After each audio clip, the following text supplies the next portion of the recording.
সারা দেশে বাউলদেরকে মারতে পারেন? এই অধিকার আপনাকে কে দিছে? আপনি কি আল্লাহ? আপনি কি আল্লাহর সমতুল্য যে আপনি আল্লাহর বিচার নিজে বলে দিতেছেন? যে পুরো বিষয়টাকে আল্লাহ বনাম আবুল সরকার এইরকম একটা ন্যারেটিভ দেওয়ার চেষ্টা করা হচ্ছে, কিন্তু এইখানে এই যে দুইটা পক্ষের কথা বলা হচ্ছে, আল্লাহ বনাম আবুল সরকার, এরকম কোনো পক্ষ কিছু এখানে তৈরি হয় না। আপনারা আবুল সরকারের পুরো ভিডিওটা দেখেন, একটা পালা গান কিংবা এই ধরনের যেই লোকাল যেই পুঁথিপাঠ, লোকাল যেই পালা গান, এই ধরনের জিনিসগুলো আসলে কি হয়, স্রষ্টার সাথে আপনি কনভারসেশন করেন। আপনি আল্লামা ইকবালের কবিতাগুলো পড়েন, আপনি ফয়েজ আহমেদের কবিতাগুলো পড়েন, আপনি কি দেখবেন? স্রষ্টার সাথে, আল্লাহর সাথে একটা কনভারসেশন তার।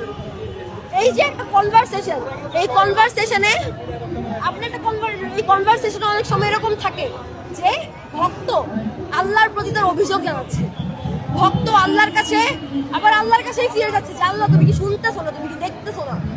এই ধরনের কথাকে আপনি কি আসলে ধর্ম অবমাননা বলতে পারেন কিনা? এক। দুই, যদি উনি এই ধরনের কথা বলে থাকেন, আমি ধরে নিলাম যে উনি যেই কথাটা বলছে ওটা খুবই খুবই খুবই ধর্ম অবমাননা হচ্ছে, আমি ধরে নিলাম, আমি মেনে নিলাম আপনাদের অ্যালিগেশন। সেই ক্ষেত্রেও কি আপনি ওনাকে অ্যারেস্ট করতে পারেন? সেই ক্ষেত্রেও কি আপনি ওনার উপর নির্যাতন করতে পারেন? আপনি ওনার ভক্তদেরকে, ওনাকে, সারা দেশের বাউলদেরকে মারতে পারেন? এই অধিকার আপনাকে কে দিছে? আপনি কি আল্লাহ? আপনি কি আল্লাহর সমতুল্য যে আপনি আল্লাহর বিচার নিজে বলে দিতেছেন?